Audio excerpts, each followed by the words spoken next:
আচ্ছা, আপনার কি কখনো এমন হয়েছে এক বা একাধিকবার ফোন স্ক্রোল করতে করতে হঠাৎ করে বুড়ো আঙুলটা ফ্রিজ করে গেছে বা বুড়ো আঙুলে ভীষণ যন্ত্রণা হয়েছে? এটা কিন্তু বেশ একটু চিন্তার বিষয়।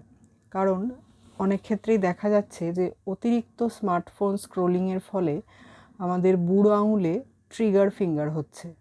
চিকিৎসার ভাষায় বা চিকিৎসা বিজ্ঞানীরা ট্রিগার ফিঙ্গার বলে থাকেন। তো এটাতে কি হয়, মানে অতিরিক্ত একই ধরনের রিপিটেড মুভমেন্টের ফলে বুড়ো আঙুলটা বারবার ওপর নিচ হওয়ার ফলে ওটা লক হয়ে যেতে পারে, অথবা ওখানে একটা অদ্ভুত ধরনের আর্থারাইটিস বা বাত দেখা দিতে পারে।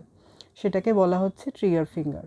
তো এই জন্য যেটা হয়, অনেক চিকিৎসকরা ওইখানে স্টেরয়েড ইনজেকশন পুশ করেন।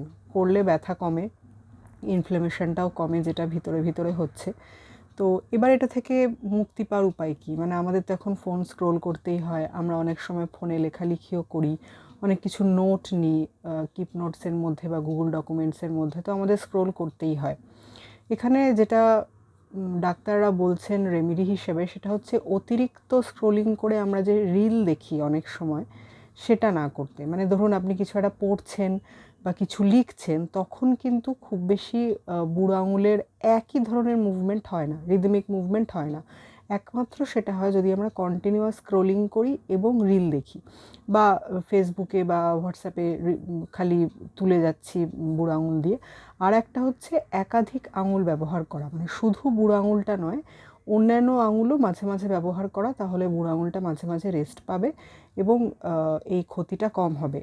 একবার যদি স্টেরয়েড ইনজেকশন নেওয়া শুরু হয়, সেক্ষেত্রে কিন্তু এটার একটা অভ্যেস দাঁড়িয়ে যেতে পারে, বা অনেক সময় এমন হতে পারে যে স্টেরয়েড না নিলে আর ব্যথা কমছে না। সেক্ষেত্রে কিন্তু আমাদের একটুখানি সাবধানতা অবলম্বন করতে হবে, এবং সাবধানতাই রেমেডির সবথেকে মানে প্রিমিটিভ জিনিস আর কি। মানে প্রাথমিক ভাবে সাবধানতা নিলেই আমাদের যে কোনো রোগভোগ কমে।